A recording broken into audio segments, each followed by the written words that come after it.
Welcome everyone to the Health, Happiness and Planet podcast, where we explore different ways to boost your well-being, live a more fulfilling life and protect our planet. This podcast is sponsored by Wave Business Excellence Footprint, the digital training company that cares about your development and the well-being of this planet. You can find the courses for employees and managers under the website www.wave-bef.com. Today's episode is all about how you can adopt specific breathing techniques to improve your health and happiness. I am thrilled to introduce you to my amazing guest from the south coast of England, Tracey Howes, who is a RAID Advanced Freediver and Oxygen Advantage Instructor. Having grown up in a seaside city in South Africa, Tracey is a keen supporter of ocean activities that encourage health and well-being. She teaches science-based functional breathing techniques to improve focus and concentration, enhance mental resilience, improve sleep quality, reduce stress and anxiety, reduce breathlessness and exercise-induced asthma, and finally, support sports training. Tracey works one-to-one in groups over Zoom and in person. She also does courses, corporate wellness retreats, workshops, and live events. Ranging from 15 to 65 years of age, her clients include recreational athletes, corporate leaders and teams, small business owners, and teens. Freediving is a form of underwater diving that relies on breath holding until resurfacing, rather than the use of breathing apparatus. Tracey has competed in the UK British Freediving Association Pool Championships and is a member of the AIDA, the worldwide rule and record-keeping body of competitive breath-holding events. The powerful breathing techniques that she's learned in her freedive practice prevent anxiety and stress. This specialized training inspired Tracey to expand her knowledge of functional breathing and enable her to teach others how to breathe efficiently to enhance their physical and mental health. By incorporating functional breathwork techniques into daily practice and training programs, Tracey's clients have transformed their breathing habits to improve resilience and sleep quality, reduce sports-induced asthma and anxiety, train for marathons, and prepare to swim the English Channel. She is passionate about sharing breathing re-education and practical exercises which can be applied in day-to-day activities with meaningful, measurable, and long-lasting results. I am thrilled to introduce you to this amazing guest, Tracey. Hello, Tracey, and welcome to the Health, Happiness and Planet podcast. It's so great to have you here. Hi, Juan. It's a pleasure to be here. Thank you for having me. Looking at your background, it's just so amazing. I was so interested to learn more about how did you actually get to where you are today, because it's quite impressive looking at your backgrounds. And did you find your passion or did your passion find you? Wow, that's a really good question. I think it found me, and I say that because I didn't wake up one day and go, I would like to be a functional breathwork instructor. I had no idea that that was something that you could actually do as a practitioner. So I am originally from South Africa. I moved to London quite a few years ago. And I worked in a variety of industries. I'd say most recently I was working in hospitality, marketing, and social media. And for about 12 years, I was working in those sectors, and that was my love. I still really love the hospitality industry. It was very good to me. And back in 2016, I was a few years into my business. I was extremely busy. I actually had 2 companies that I was running, and out of the blue one day, literally out of the blue, I had a severe panic attack. I've never experienced anything like that in terms of health, and so I didn't understand what was going on in my body. I thought I was having a heart attack. I was really anxious. I went to accident and emergency, and the doctors did all the checks, and they said, it was probably a panic attack, but you're okay. You'll be fine. However, that's not the case. So I continued to have these severe panic attacks, which impacted my sleep for about 18 months. I didn't understand at the time what was causing this. And I was recommended to go and partake in a meditation retreat as a way of finding a solution to reducing anxiety, calming my nervous system. And I had never been to a meditation retreat. I had no idea what to expect. So I did my research and I found that this particular retreat was called a Vipassana retreat, which is a non-religious. It's set in a beautiful, natural, very low-key environment. It's certainly not a luxury hotel retreat. It was very much in nature. And it was all about meditating every day for 10 days, silently, with people guiding you. But the premise of the meditation was using nasal breathing to achieve a meditative state. And for me, this was absolutely life-changing. It literally did. I changed my life after this. How many years back was this? This was in 2017. Okay. What I gained from that experience was understanding the power of breathwork, what it actually can do for the body, the mind. It had a very positive impact on my mental state. My sleep improved. The panic attacks stopped. And I was feeling much more in control of my own being, which was remarkable for me. The clarity of mind you have when you come out of a process like that, when you dial down the noise in your head and you just become very present. I made some life-changing decisions. I decided to relocate. I moved away from London. I moved closer to the South Coast, nearer to my family, nearer to the ocean, which, as you know, is my passion as well. Yeah. And that was the beginning point for me of understanding how to heal the body and the mind. And then I just went into literally a deep dive into researching the power of breathing techniques for one's health and well-being. That's quite amazing to hear that story and to hear the power of what breath and the way how you breathe can do to your body.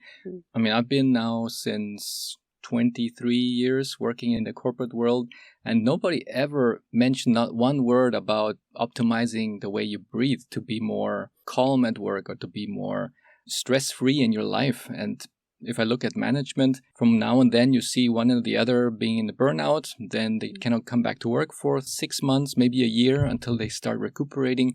And I was always thinking, are there things that people can do to avoid to get so far?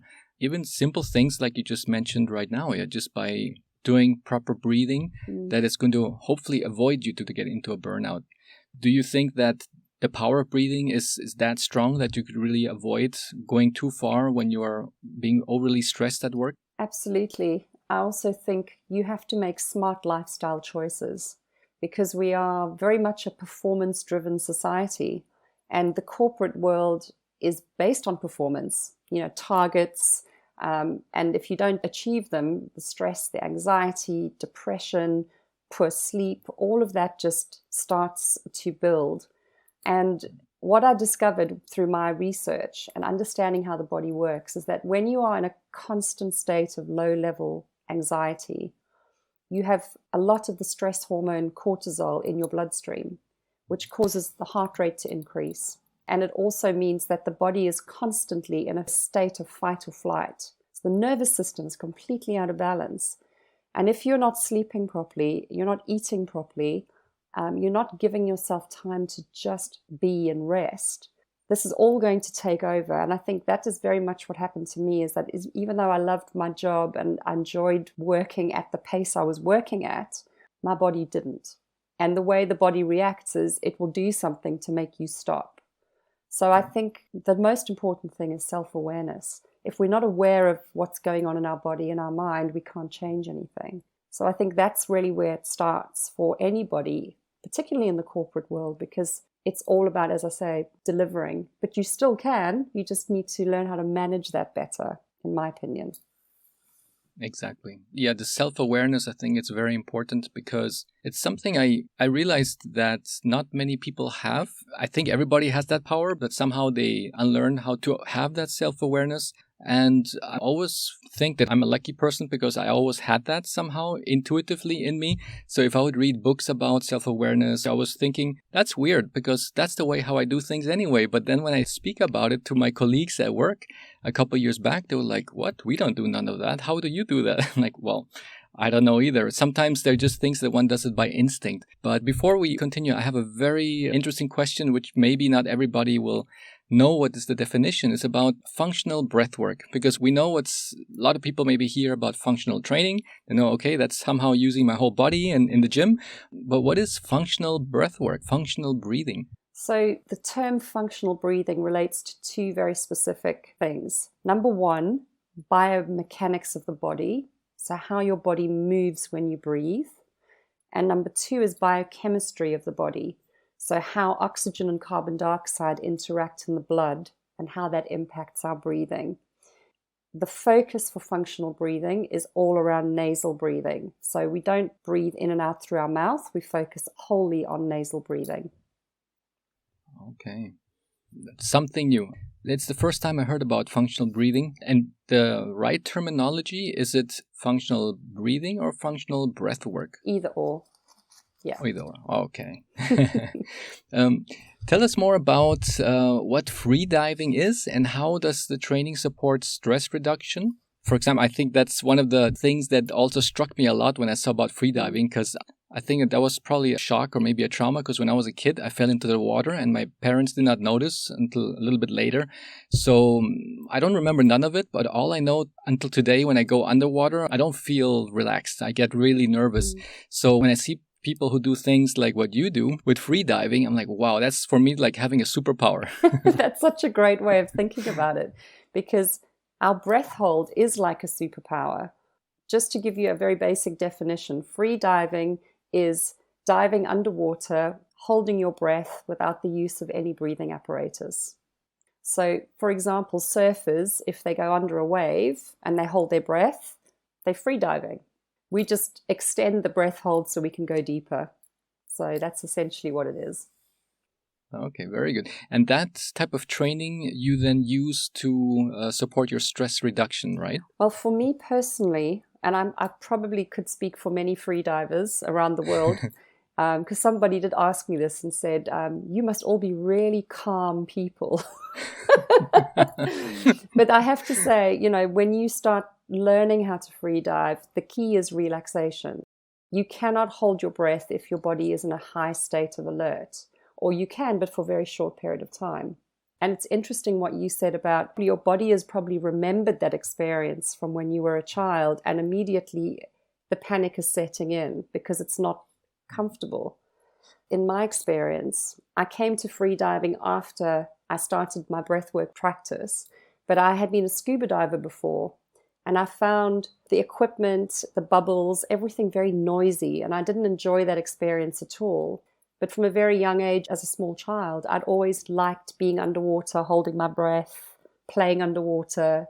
So it felt comfortable for me. And when you do breath work and training, a lot of the freediving practice is actually done dry or out of the water first. So getting comfortable with holding your breath. And for many people, that's very uncomfortable. It's not a natural thing to hold your breath for a long time. But I can tell you from experience, anybody, doesn't matter how old you are or what your experience is, you can train your body to extend your breath hold.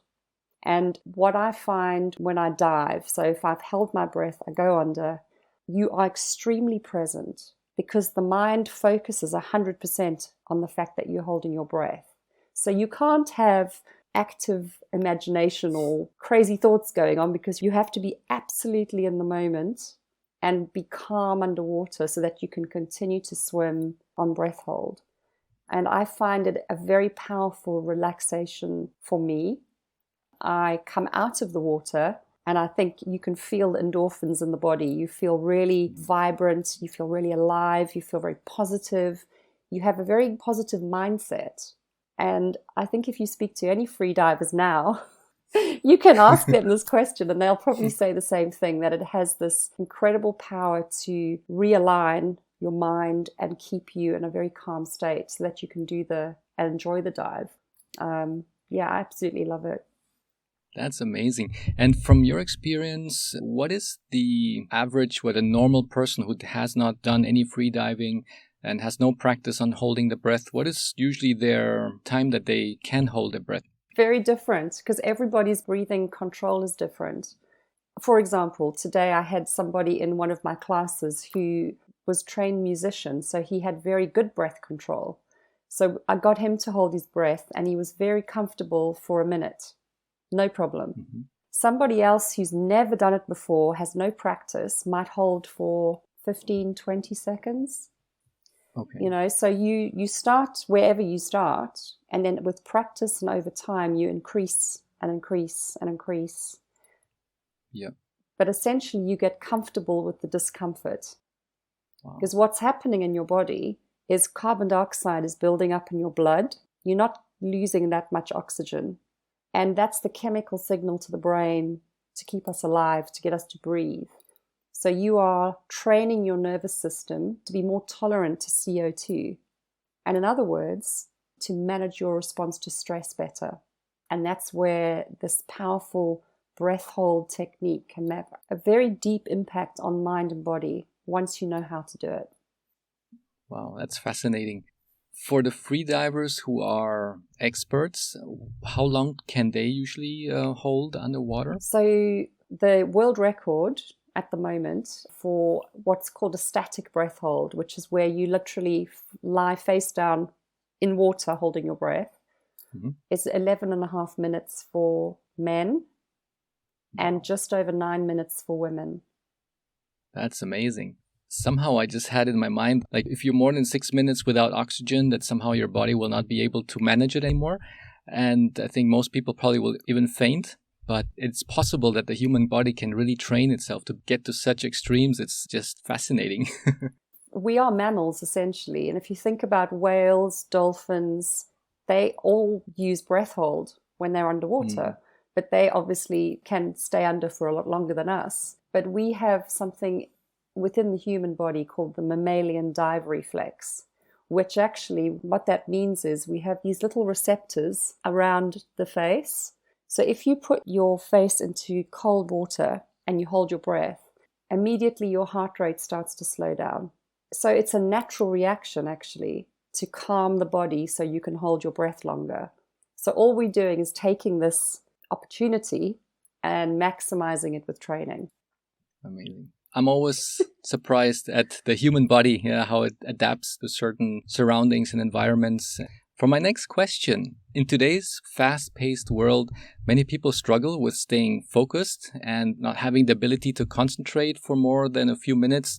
Tell us, how does changing the way we breathe have a positive impact on improving focus, concentration, and enhance mental resilience? Another great question.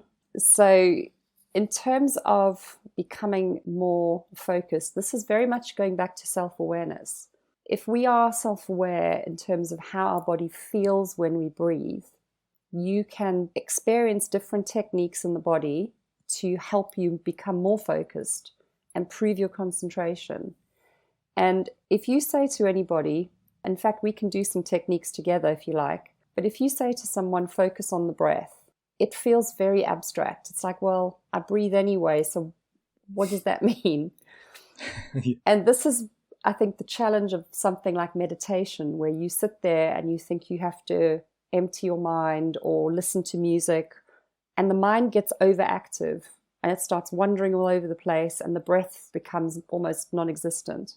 So a simple technique to help with focus and concentration is, for example, you just close your eyes, and if you take your finger and you place it under your nose and you try to breathe in and out normally, but as softly as you possibly can, so you can almost feel this warm air moving on your finger. And you repeat this so that your mind focuses on that soft sensation.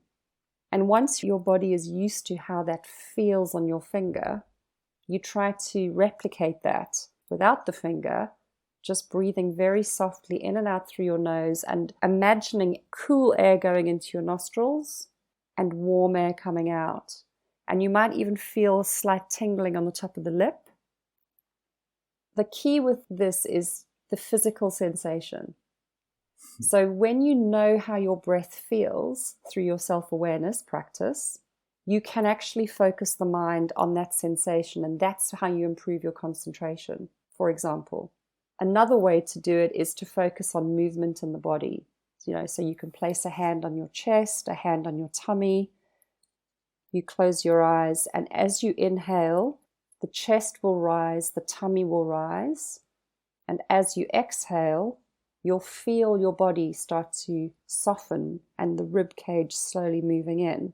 So if the mind can focus on that movement or on that soft sensation, it helps with focus, it helps with concentration. And I do many different exercises based on these techniques. But you have to practice it so that it becomes a habit, right? Like atomic habits, you've got to keep doing it. Correct. If we're starting off, what is your recommendation? How often should one practice it? Just as many times throughout the day when you just try to remind yourself, or you say it's enough if you just do it once in the morning, once in the evening? What is your rule of thumb? Well, I know everyone's very lazy when it comes to breathing, because if I say to you, you should do this in the morning, in the evening, everyone's going to go, yeah, that's great. And then they won't do it. I know, because I know what my feedback from my clients are. But I think when you are starting to learn, I mean, we're very lucky because we have a lot of apps there that can help us. But it helps to do it with other people. So joining a group, a breathwork group, where every week or every day, whatever it might be, you've got a chance to breathe together with other people. Community makes a big difference. But if you don't have an option to do that, I would say, you can start with 90 seconds. That's it. The less time it takes to make a coffee. Yeah. Slow breath in, slow breath out, but only through the nose, not the mouth. And, we can talk more about why that's so important, but that's the starting point. And as long as you can feel a difference in your body, then you're going to be enjoying it and you'll want to do more. If I say to you, you've got to do it every day, 15 minutes in the morning, who's going to do that? Yeah, it's true. Start small and then you can add and add and add. Yeah. So at some point of time, should that be more like the default state? Yeah? The way how you just automatically, without even thinking about it, just like driving a car where you don't have to think, oh, that's the sign where I have to do this. That's a sign I have to do that. You just do it automatically. Yeah. Functional breathing is not some strange out there style of breathing. This is how we should be breathing anyway. So how you breathe when you're awake, how you breathe when you sleep, and how you breathe when you exercise are all linked. So these are the foundational exercises. And then you can go off and do the advanced stuff if you want to. Yeah. But I think for most people, you have to give them very simple techniques in the beginning just to start with. And then, for example, in my case, I go 3 to 4 times a day out with my dog for a walk. I would then set to myself, okay, my new habit will be that when I walk my dog, I will then focus on my breathing. And if I do that regularly and I start feeling that my body is now actually catching up to the way how I should breathe, will that same pattern also follow when I fall off to sleep, when I'm in bed, that my body will automatically know, okay, now that's the way how I have been practicing to breathe, and it will catch up that type of breathing as well? It will all depend if you are a mouth breather or not. And the reason I say that is because if you naturally breathe through your nose during the day, it's very unlikely that you will be snoring or struggling with sleep apnea at night. But some people do. They've got very poor breathing habits. It's built up over years and years of poor breathing. So for sleeping, we use mouth tape. And it's not covering the mouth completely. It actually sits around the outside of the mouth and it retrains the myofascial muscles so that your lips close. Because if you're sleeping with your mouth open at night, all the good work you've done during the day is going to go out the window. You need to be able to retrain the body to breathe through the nose at night to get the full benefit. Oh, that's amazing. I remember now that you just mentioned about that, when I was a small kid, I was probably 4 or 5 years old, and I went to the dentist. And she said that I was actually breathing with my mouth open all the time. And she was like, that's not good. You need to optimize that. And she told my grandparents, because I grew up with my grandparents, she told them, just take a button from any shirt and that I should just put the button between my lips and keep the button there. Yeah. So like when I'm watching TV or when I'm doing my homework, and I was like wondering as a kid, like, why should I keep that button there the whole time? But at some point of time, I just trained somehow my body to just keep my mouth closed. So otherwise then the button will just fall off my mouth. And at some point of time, I did not need the button anymore. And I was always with my mouth closed. So that it's interesting how different techniques, like the tape or that button, that really could help us to do so much better in the way how we breathe. It's small but remarkable. And there is tape that I use for children, for adults, and also for athletes who want to use it while they are out running, cycling. It really does make a difference.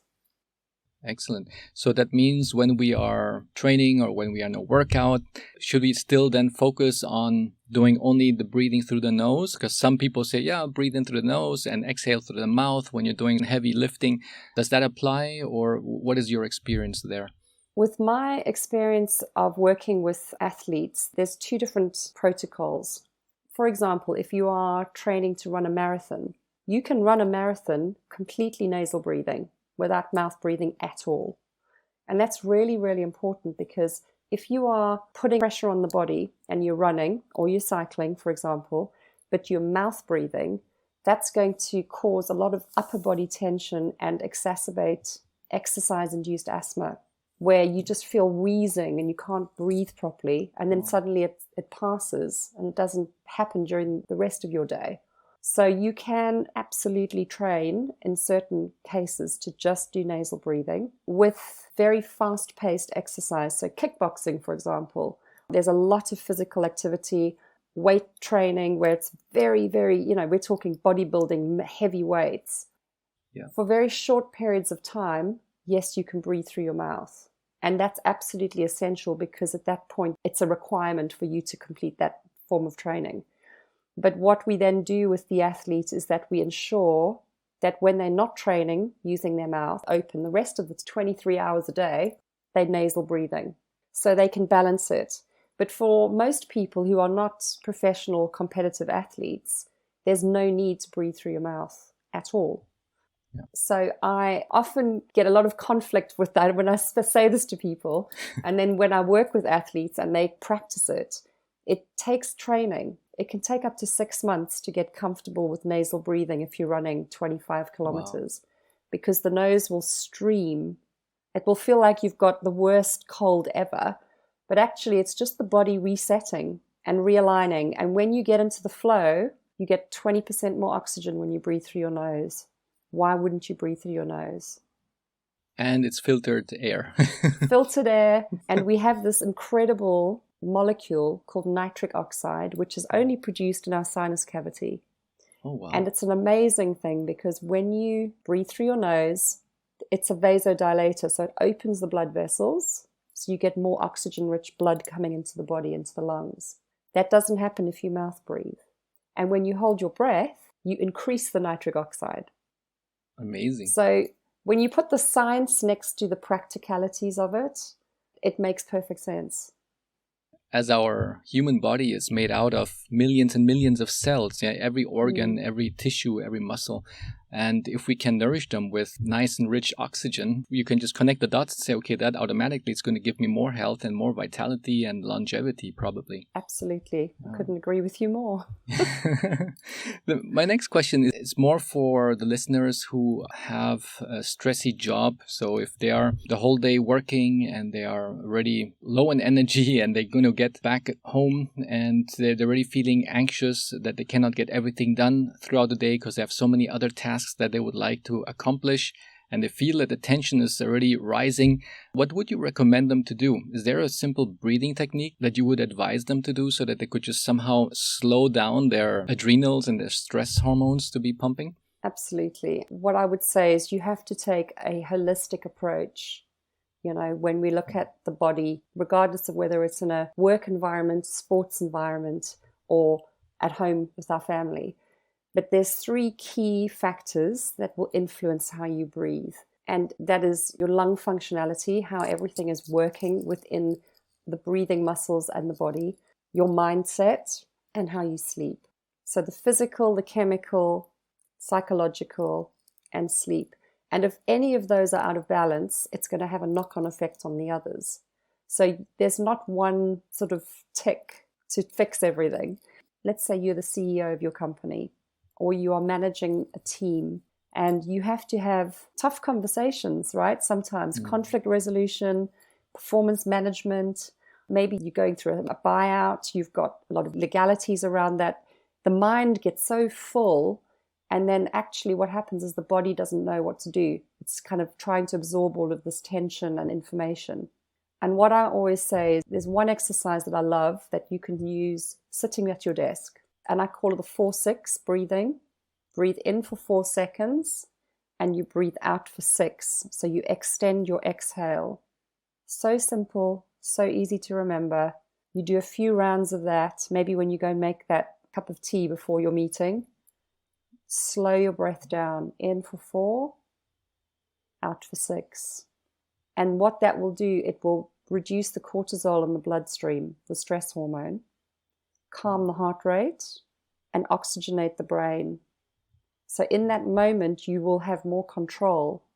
You probably will be less reactive if you have to have a challenging conversation with someone, because you've almost taken a step back. You're self-aware, you're building that sense of safety in your body, and that's what you want to give off when you want to manage a situation. You want to show that you're in control, but rather than being defensive and aggressive, calm, measured, and that is the sense that people will get from you, and the response is likely to be more positive. And that's generally what I recommend. Very good. I was just practicing a little bit just now while you were explaining, and I do feel the difference. Yeah, I just realized when I was starting to do that, I was thinking, wow, actually, a lot of my breath was right now around my chest area, and I was not doing that deeper breath that goes a little bit further down into my lungs. And now that I was doing that 4 seconds in, 6 seconds out, oh, wow, I'm doing it now slightly deeper, and it feels quite good now not to be here with like those short breaths up here in your chest area. Yeah. Society where people have to see, oh, I need to look perfect out there. So everybody's trying to tuck in their belly, but that's maybe not even that good for if you want to do proper breath work, I think. Because if I understood you right at the beginning of our conversation, it's actually good that your belly extends now when you are breathing in. Is that correct? Yes. There has to be movement. And this is what I see with so many people, especially if they love going to the gym, they want to have a 6-pack, they want to have abs, that's all good. You can still have a strong body. But if the abdominal muscles are so tight, because as we know, everything's connected, there's very little flexibility. And it's absolutely vital to have freedom of movement. You know, we talked about biomechanics earlier. Around the rib cage, you've got the intercostal muscles. You've got the obliques, you've got the pectorals, you know, you've got 20 muscles in your throat alone. Everything engages when we breathe. It's just so small, these movements, that we don't recognize it sometimes. So when people say to me, oh, I want to have a strong core, I'll say to them, that's great, but a strong core is not just a tight stomach. It's actually a flexible diaphragm. Because if that diaphragmatic muscle is flexible, it's going to allow the lungs to inflate fully and support the body when you want to take that deep breath, or when you're running and you need more air in your body to motor through. It's really, really key. So I do combine a lot of movement technique based on certain types of yoga practice and qigong, where you allow the body to have flexibility so that you can improve the functionality of the breathing muscles.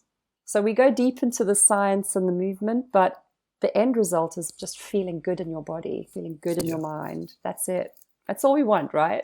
Yeah, exactly. Exactly. I remember many years back when I did my first yoga course, and it was the first time I did some kind of change in the way how I was breathing. So they did those few exercises. I think it was probably at the end of the yoga course. And I just somehow felt I had so much oxygen in my head, like never before. And I was just like almost hallucinating.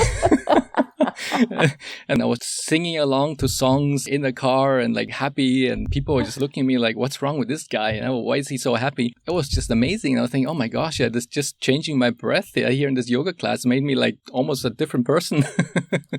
And have you also experienced things like that with your clients? Absolutely. I mean, I've had people post photographs of themselves on Instagram just saying, this is my happy face after my breath work. You know, you find a level of peace within yourself that perhaps you hadn't known was possible. Yeah. And there is a joy in that.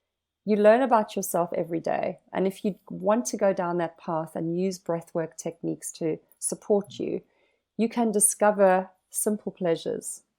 And for so many people, having some control over their body and their mind, which they've never had before, is very powerful, very empowering.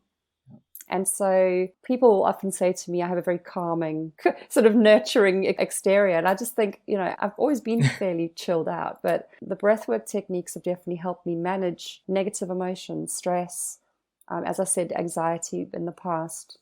Yeah. It brings me joy as well when I see how happy people are, Yeah. So absolutely. It doesn't surprise me that you said that. And I know the exercise you're talking about as well. Oh. It's the alternative nostril breathing. Correct, yes. I love that one. And it really boosts the oxygen to the brain. Yeah, and for me, that was just the first time I ever did something like that. And I was like, whoa, what is happening to me? Yes. Those were the days when I was still working in the corporate world and everybody's like super serious and you don't show feelings and things like that. Even though I did, but I still was a very high corporate manager. But then after that session, I was just like a child again. I just felt like 6 years old. And now that I'm not in the corporate world, I do feel that I'm a child again, so I'm very happy. But I'm very curious on definitely trying some of these breathing techniques that we're going to learn here. The other question that I have is, I think that these exercises for breathing, you could probably do it anywhere. But if you would have the choice, would there be a specific place you would say it would work even better if you do it in a specific surrounding? Well, you can do the breathing techniques pretty much anywhere because I do a lot of work with corporates as well. And, people sit in their office and they want to do something at their desk. They're not necessarily going to lie on the floor. So you can adapt the techniques. But I think you've seen my treats that I do. Yeah. My personal choice is always to bring people into nature because you can be in a studio, of course. You can have beautiful music surrounded by plants. Yeah. And have a wonderful, wonderful experience. But I feel that every so often, it's really good to get away from your typical place of work or where you live and do something that really feels nurturing. And that could be a walk on the beach. It could be taking the dog for a walk in a field where you are connecting with nature.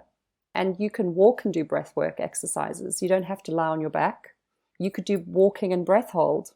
There's one for you when you do your dog walking next.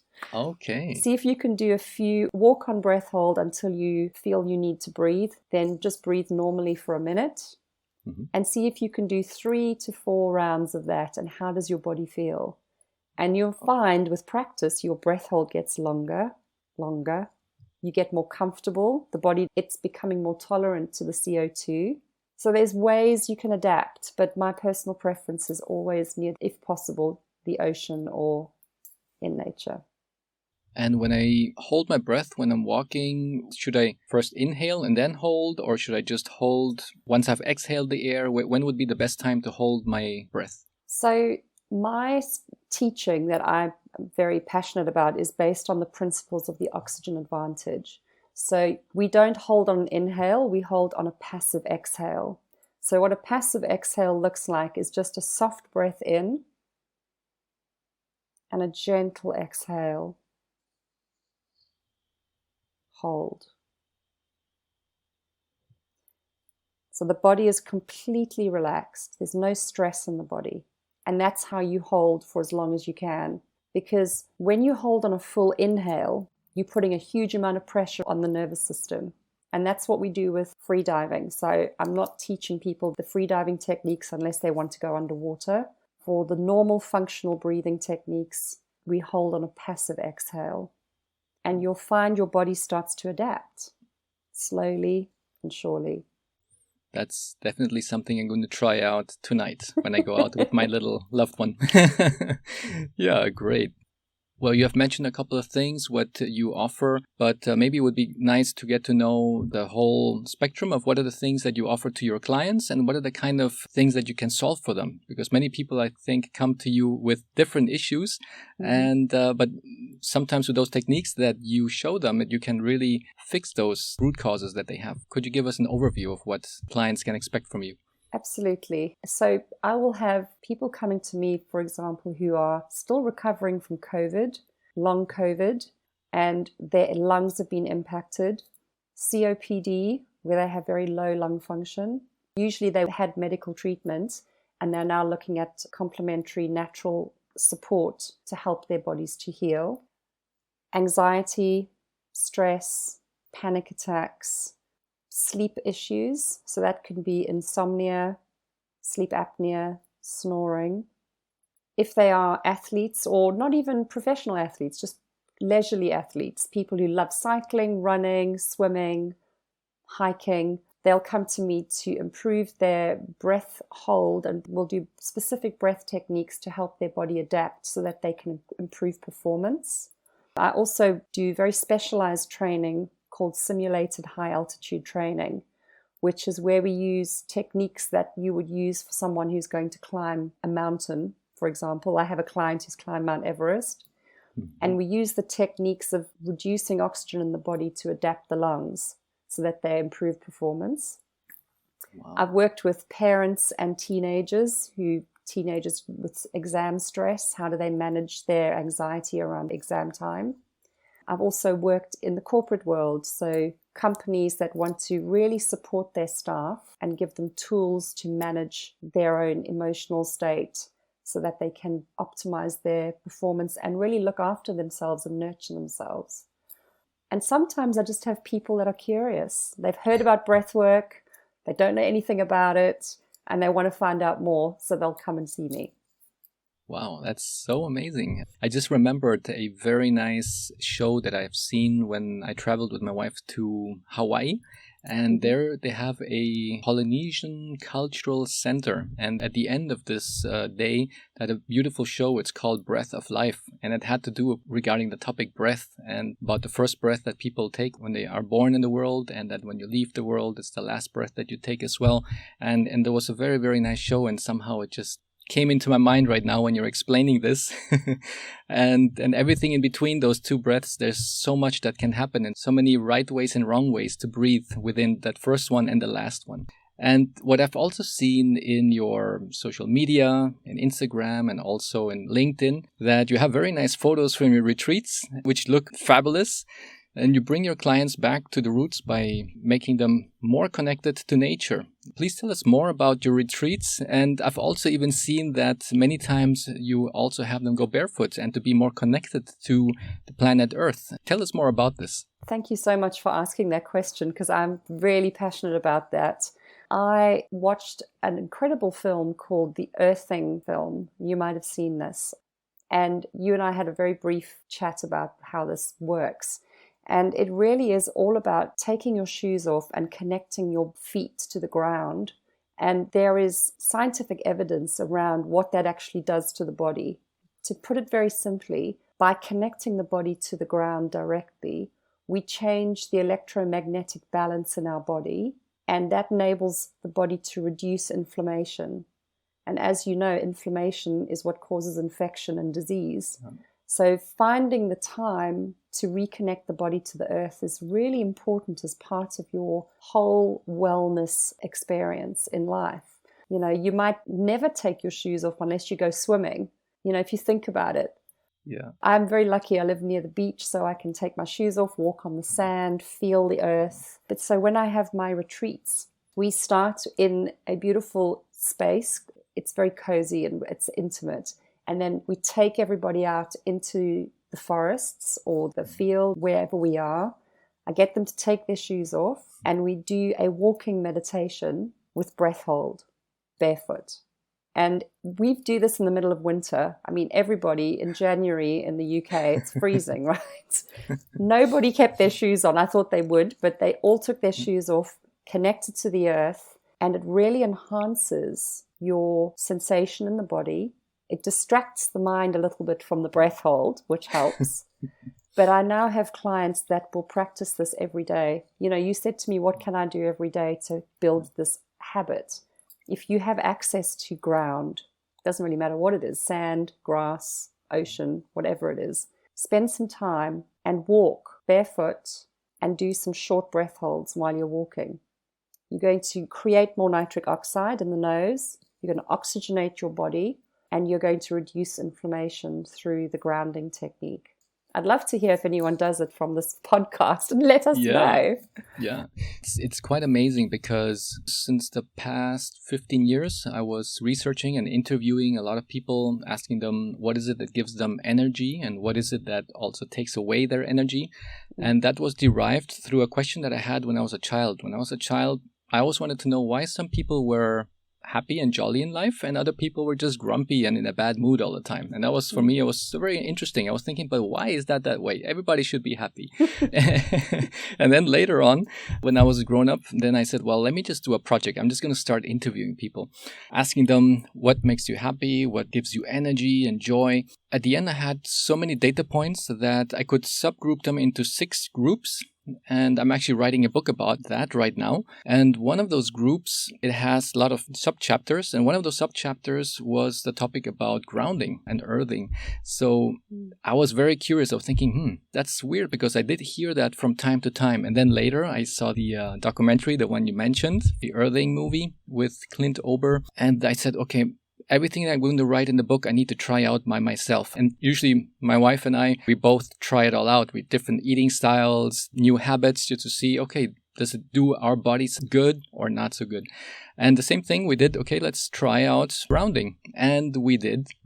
It was just amazing because every day we were grounding, there was such like a resonance towards being grounded that we just felt that our body required it. And it was like my whole body is saying, hey, can you go out there again? I need to be grounded. And that was then the point of time where we said, let's extend this experiment. It was during summertime. It was in Spain. It was extremely hot.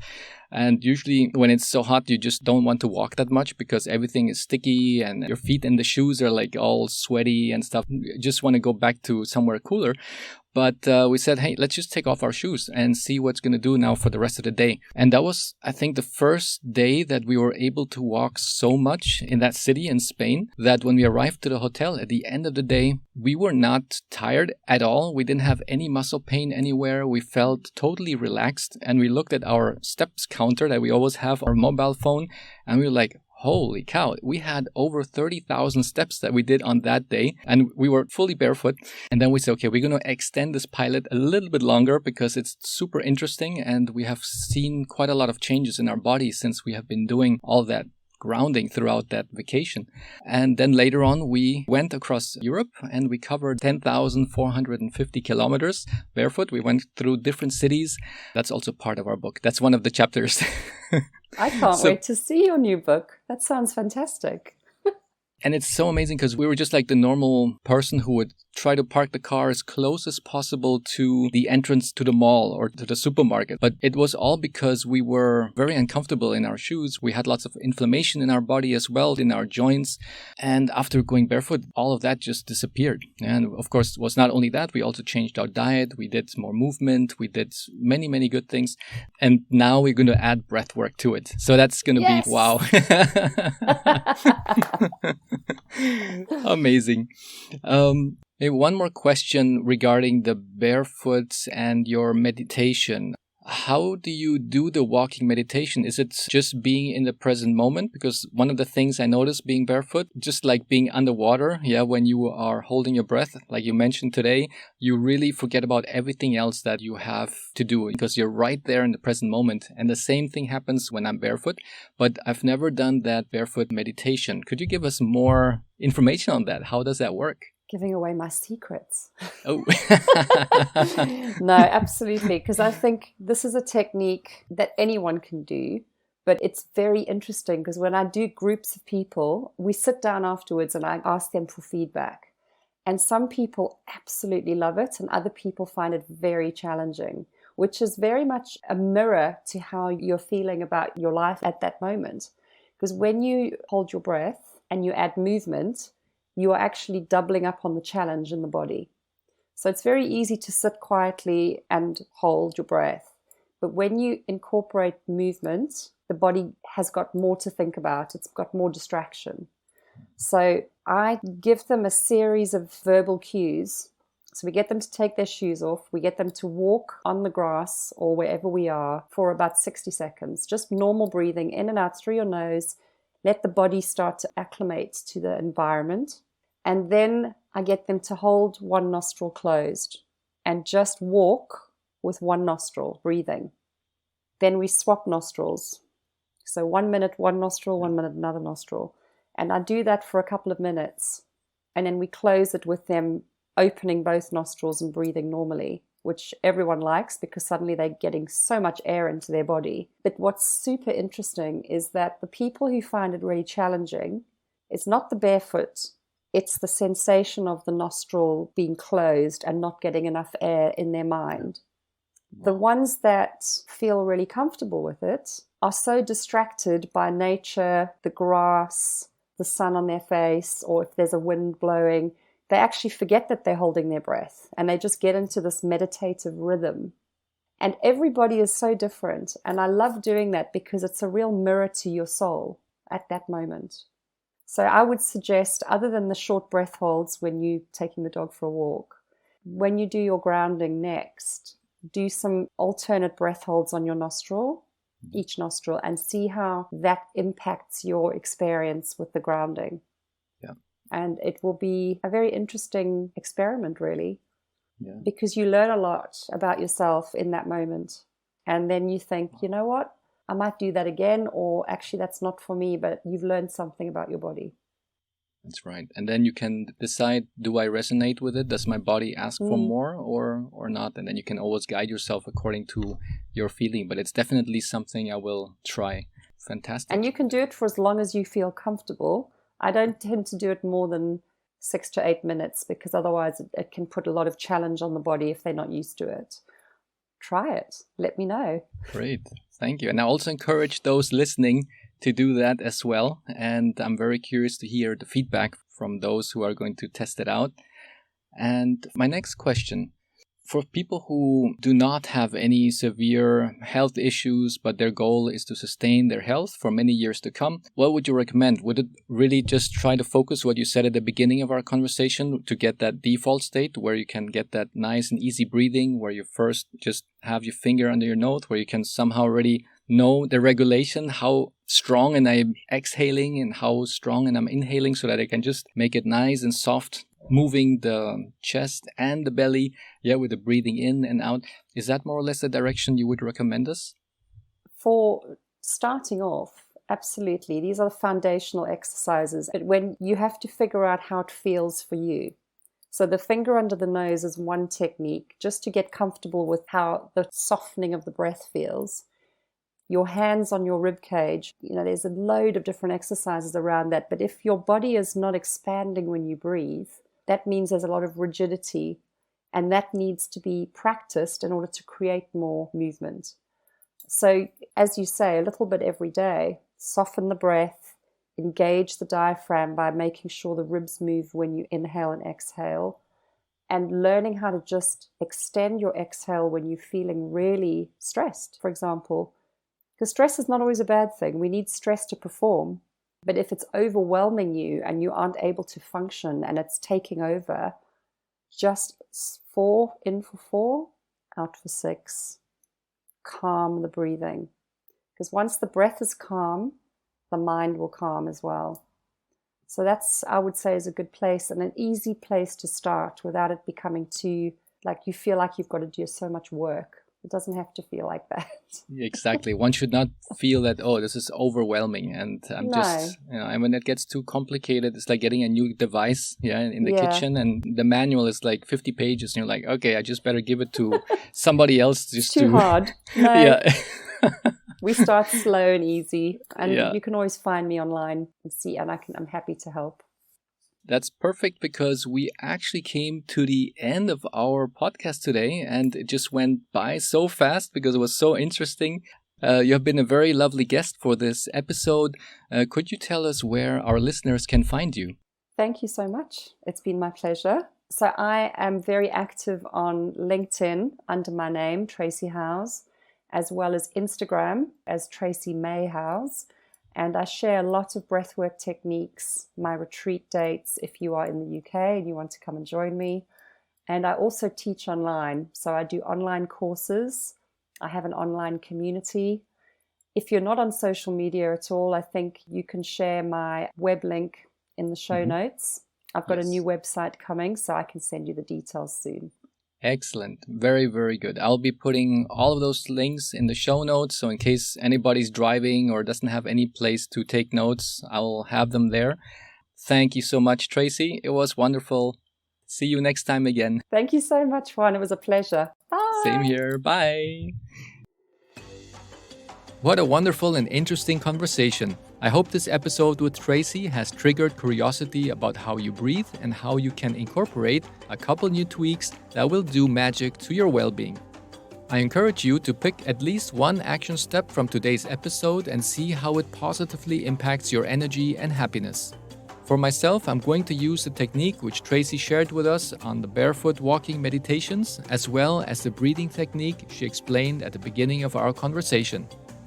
If you want to discover more and feel whether your body resonates with these techniques, then please feel free to contact Tracey. Perhaps we will see each other in one of her next retreats and workshops in an exciting location. In the show notes, you will find all the links on where to find more information and how to contact Tracey. I value your feedback and I would love to hear from you. Please rate, subscribe, and share this episode with your loved ones. Your support means the world to me, and it motivates me to keep producing content that adds value to your life. This podcast was sponsored by Wave Business Excellence Footprint, a digital training company that cares about your career development, your personal development, and the well-being of this planet we call home. On the website www.wave-bef.com, you will find a total of 22 courses. 7 of those are designed for managers, and 15 courses are designed for employees who strive to become the leaders of tomorrow. I look forward to seeing you in the next episode. Big hugs, everyone.